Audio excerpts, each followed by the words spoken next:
The Gospel of the Lord. Praise to you, Lord Jesus Christ. Good evening, my dear sisters and brothers. And as I said in the beginning, we have the first night of the Simbang Gabi. Alam niyo po, dito sa amin sa seminaryo, and andito pa kasama namin ang mga seminarians natin. Ang isip ng mga to, hati na sa pag-uwi for their Christmas break at sa mga exams na hindi pa tapos, di ba? Meron pa mga exams, no? O, bukas, medyo yung third year yata, hindi na makakatulog yan mamayang gabi. Kahapon, umikot ako doon sa may malapit sa classroom. Marami ang yung parang malalayo ang mga tingin at tila sinasaulo talaga kung ano ba ang mga tamang isasagot. At alam niyo po, pag ganitong mga examinations, typical na yung pagkatapos ng exam, lalabas sa classroom, at titingnan yung mga notes nila.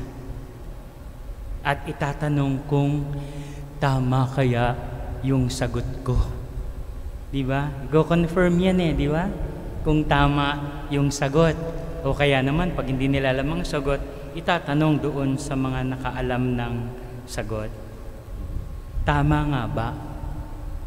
Tama kaya?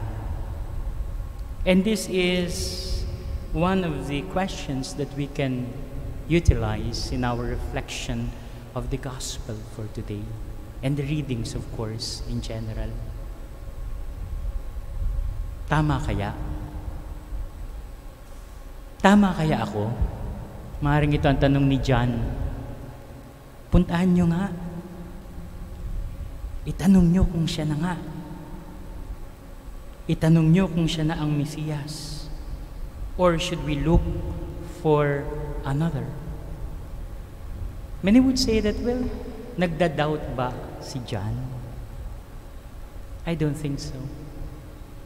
This is not only a question for him, but also the question of those he will lead to Jesus once he's finished with his service as a prophet of the Most High. Itanong nyo kay Jesus. Wag fake news. Wag yung gawa-gawa lang ng iba. Wag yung mga pinotoshop lang.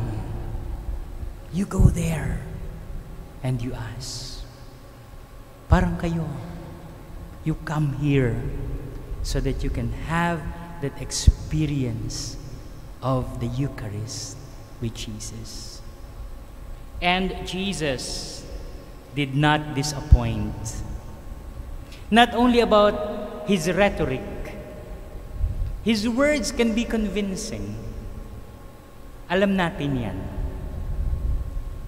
His arguments can capture even doubters. But this time, Jesus said to the disciples of John, "Tell John what you saw." And what you saw are actions referring to the fulfillment of what has been told about the Messiah.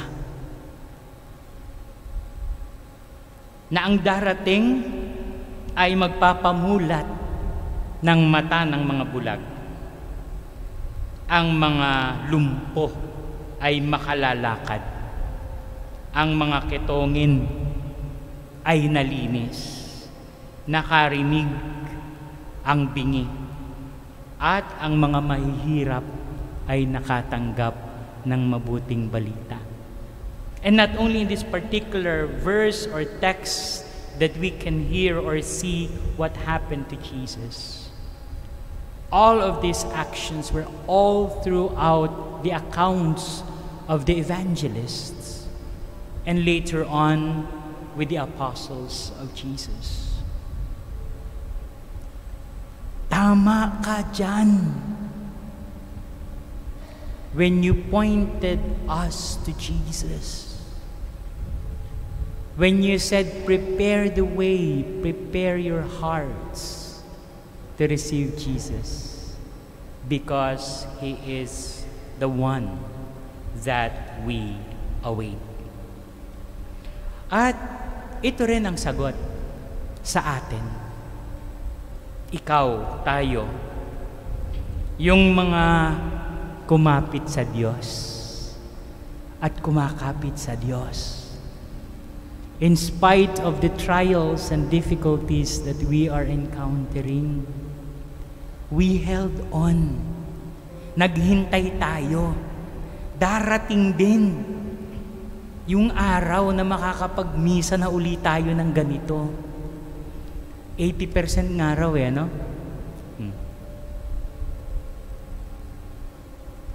Sa labas, meron pa rin. Kayo po'y kasama dito. Sa live stream, meron pa rin. Kayo kasama dito. Ito yung gospel na sasabihin mo sa sarili mo, tama ako na kahit napakahirap ng buhay, hindi ako magnanakaw. Kahit napakahirap ng buhay, hindi ako mandadaya ng tao. Ang dami pa namang scam ngayon. Na kahit na mahirap ang buhay, luluhod pa rin ako at magpapasalamat sa Panginoon habang humihinga, habang mumumulat ang mata. This is the answers to our frontliners. Tama pa ba itong ginagawa namin ito? Na kami ay magsusugal ng buhay. And at the same time, at the end of the day, ay sasabihin namin sa Diyos, Lord, bahala ka na. Tama kaya ito sa mga seminaristang hindi ako mangungopya? Kakapit ako sa Diyos. Lord, magre-review ako. Ikaw na ang bahala sa huli. Tama kaya ito sa isang nanay, sa isang domestic helper, sa isang OFW na nagtsatsaga sa ibang bansa, naghihintay at nananalig na igagawad ng Diyos ang kanyang mga panalangin at kahilingan. Tama po kayo. When you stick to Jesus, when you hold on or held on to Jesus, because He is the one to come. At ito ang tema na pinili ng ating shrine. Tema ng paglalakbay. Tema ng pakikiisa.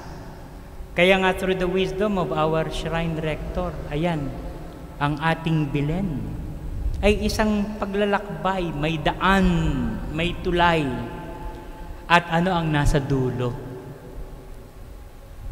Ang nasa dulo ay si Kristo. Ang nasa dulo ay Diyos. Paskomunyon, communion, Paskosali, participation, Paskomisyon. I will be one in communion. I will be one in participation. And I will go out and tell others na tama kayo kapag pinili nyo si Kristo.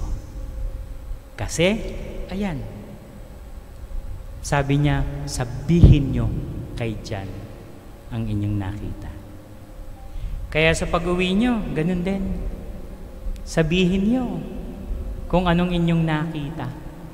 Sabihin nyo kung anong inyong narinig. Sabihin nyo ang inyong tinanggap. Ang tinanggap nyo ay ang divine word, ang salita, at ang body and blood ni Jesus. As a church, one with Jesus, in communion, in participation, and in mission. Tama ba ang sagot ko? Tama ba ang pinili ko? Tama po.